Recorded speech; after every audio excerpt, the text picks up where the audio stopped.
Hello বন্ধুরা, সবাইকে স্বাগতম নতুন একটা ভিডিওতে।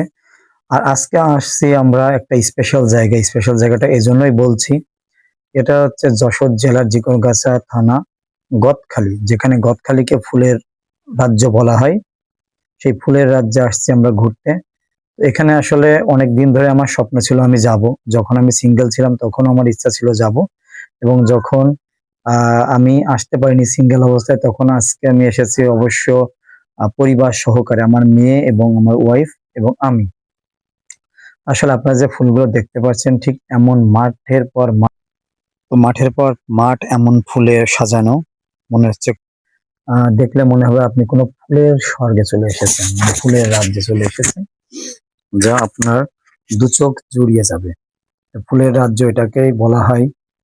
আপনারা দেখতে পাচ্ছেন বিভিন্ন রকম ফুল, এখানে আছে গাঁদা ফুল, এখানে আছে আপনার যে ছোট ছোট আমরা মেয়েদের যে মাথার যে আহ কি বলে এটাকে, ব্যান্ড মতো করে বাঁধে, সেই ফুলের ওই জায়গাটাতে এটা অনেকে ঝাড় ফুল বলে, আমি শুনলাম তো ঝাড় ফুল। এটা হচ্ছে গোলাপের বাগান।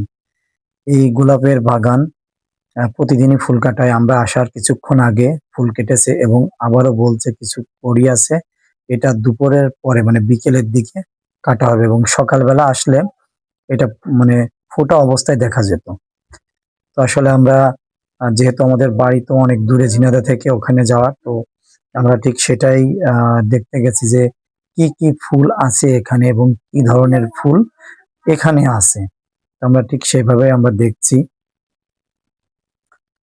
তো আমাদের যে ফুলের মাঠে আমরা বিভিন্ন রকম জায়গায়, বিভিন্ন রকম মাঠে আমরা ঘুরছি আসলে।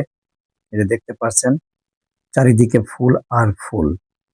তবে এই জেলাতে সবথেকে একটা বেশি বড় যে দেখার মতো একটা জায়গা, সেটা হচ্ছে এই গদখালি। গদখালির আপনি আনাচে কানাচে ফুলের বাগান পাবেন। এটা হচ্ছে রজনীগন্ধা ফুলের গাছ, এখান থেকে ফুল সংগ্রহ করেছে।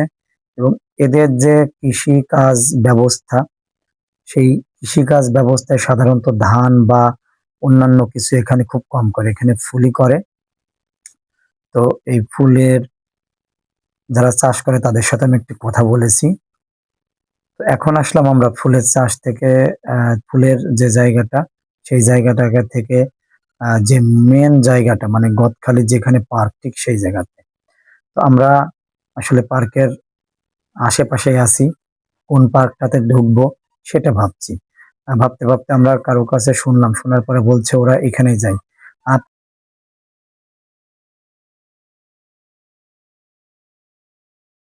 সবাই বললো এই পার্কটাই ভালো। আমরা টিকিট সংগ্রহ করলাম, টিকিট সংগ্রহ করার পরে পার্কের ভিতরে গেলাম। আমার মেয়ে অবশ্য আগেই চলে গেছে, কারণ সে কোনো জায়গায় স্থির অবস্থায় থাকছে না, সে প্রজাপতি দেখে খুব খুশি। কারণ পার্কের ভিতরে অসংখ্য প্রজাপতি বানিয়ে রেখেছে, যেগুলো দেখতে অনেক ভালো লাগছে। এবং তার যে পাশেই দুইটা রাস্তা, আমরা একটা রাস্তা দিয়ে গেলাম। এই রাস্তাটা হচ্ছে দেখতে পাচ্ছেন যে লাভ আর লাভের ছড়াছড়ি।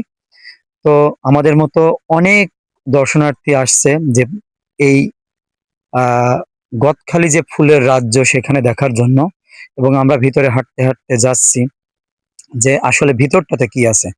আর তারপরে আমরা দেখলাম ফুলের একটি সুন্দর বাগান, এবং এখান থেকে কিছু ফটোগ্রাফার আছে যারা আমাদের ফটো শুট করলো। 10 টাকা একটা ফটো। আমরা কিছু ফটো তুলে নিলাম। তোলার পরে আবার আমরা নিজেদের যে ভিডিওগুলো বা দেখাগুলো সেইগুলো আমরা দেখতে থাকলাম। তো এটার মধ্যে আমার মেয়ে সেই দিকে যাব ওদিকে যাব মানে জল খাবে, সেজন্য চলে গেছে। আমি এদিকে নিজের মতো নিজে ভিডিও করছি।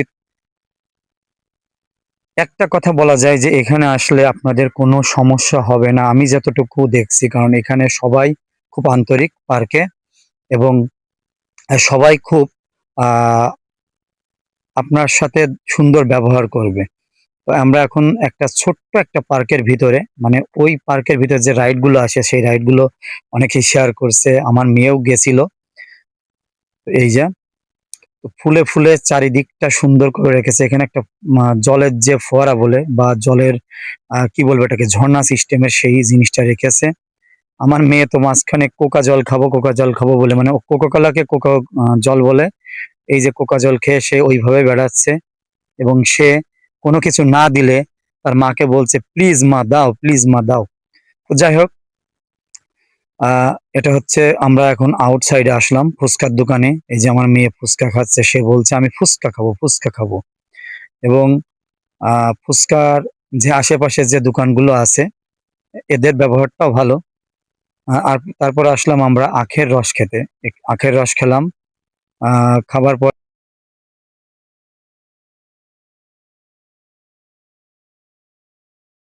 তো এই ছিল আজকের ভিডিও। ভিডিওটি যদি ভালো লাগে ফেসবুক থেকে যারা দেখছেন লাইক, কমেন্ট, শেয়ার করবেন, এবং ইউটিউব থেকে যারা দেখছেন অপূর্ব শর্মা অবশ্যই সাবস্ক্রাইব করবেন এবং কমেন্ট করে পাশে থাকবেন। ধন্যবাদ সবাইকে ভিডিওটি দেখার জন্য।